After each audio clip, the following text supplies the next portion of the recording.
முதல் மாடியோடு ஒரு வீடு. முல்லாவுக்கு அந்த வீட்டின் கீழ்ப்பகுதியை அன்பளிப்பாக கொடுத்திருந்தார் அவரது மன்னர். மேல் பகுதியை படைத்தளபதிக்கு கொடுத்திருந்தார்.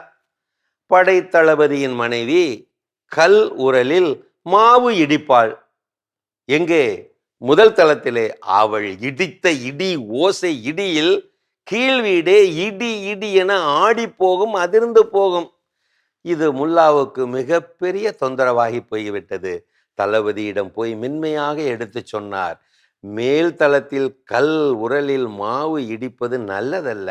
பெருத்த இடியோசையாய் அது எங்களுக்கு இடியாய் விழுகிறது. கீழ்த்தளத்திற்கு வந்து நீங்கள் இடிக்கலாமே தரையிலே, கட்டடத்துக்கும் அதுதானே நல்லது. கேட்டவுடன் பொங்கிவிட்டார் தளபதி. எனக்கு அதை பற்றி எந்த கவலையும் இல்லை. இது மன்னர் கொடுத்த மாடி வீடு. அதில் என் மனைவி எப்படியும் இடிப்பாள். அதை நீ கேட்க தேவையில்லை. தரமாக அதட்டி அனுப்பிவிட்டார் தளபதி. பார்த்தார் முல்லா. மறுநாள் என்ன செய்தார் தெரியுமா? கடப்பாறை சகிதமாக கிளம்பி விட்டார். கிளம்பிய வேகத்தில் தனது கீழ்த்தள வீட்டு சுவரை இடிக்க ஆரம்பித்து விட்டார். சத்தம் கேட்டு ஓடி வந்த தளபதி, கீழே எதை போட்டு இப்படி இடிக்கிறாய் என்று அதட்ட, எனது வீட்டைத்தான், இந்த வீட்டை முற்றிலுமாக இடித்து விட்டு புதிதாக மாற்றி கட்டப் போகிறேன். இப்படி முல்லா சாந்தமாக சொல்ல, முட்டாள் முல்லாவா நீர்? கீழ் வீட்டை இடித்தால் மேல் வீடு என்ன ஆகும்? யோசித்தீரா? இப்படி மேலும் தளபதி கத்த, அவர் நேற்று பொங்கிய அதே வார்த்தைகளால் இப்பொழுது முல்லா பொங்கிவிட்டார். எனக்கு அதை பற்றி கவலை இல்லை. இது எனக்கு மன்னர் கொடுத்த கீழ்த்தள வீடு. இதை நான் எப்படியும் இடிப்பேன். அதை கேட்க நீ யார்? அதன் பிறகு அங்கே சமாதானம் நிலவியது. மேல் தள இடியோசை இனிதே நின்று போனது.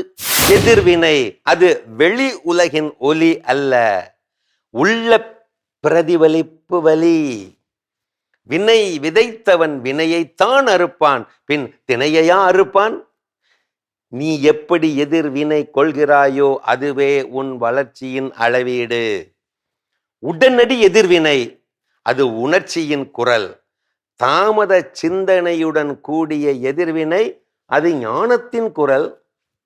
ஒவ்வொரு எதிர்வினையும் உன் உள்ளத்தின் கண்ணாடி. அதிலேதான் உன் உண்மையான முகம் தெரியும்.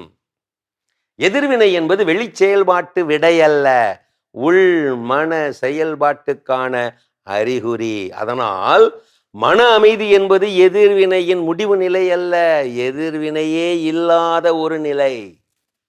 எந்த ஒரு வினைக்கும் எதிர்வினை உண்டு, அன்புக்கும் உண்டு, துரோகத்துக்கும் உண்டு. கெடுவது செய்யின் விடுவது கர்மம். கேடு என தெரிந்தால் அதனை விடுவதே உத்தமம். நினைவிருக்கட்டும் நட்பே, எந்த ஒரு தெளிவில்லாத வினாவிற்கும் சிறந்த விடை மௌனம்தான். எந்த ஒரு சூழ்நிலைக்கும் சிறந்த எதிர்வினை புன்னகைதான். இப்படி ஒரு காதல் பிதற்றல்.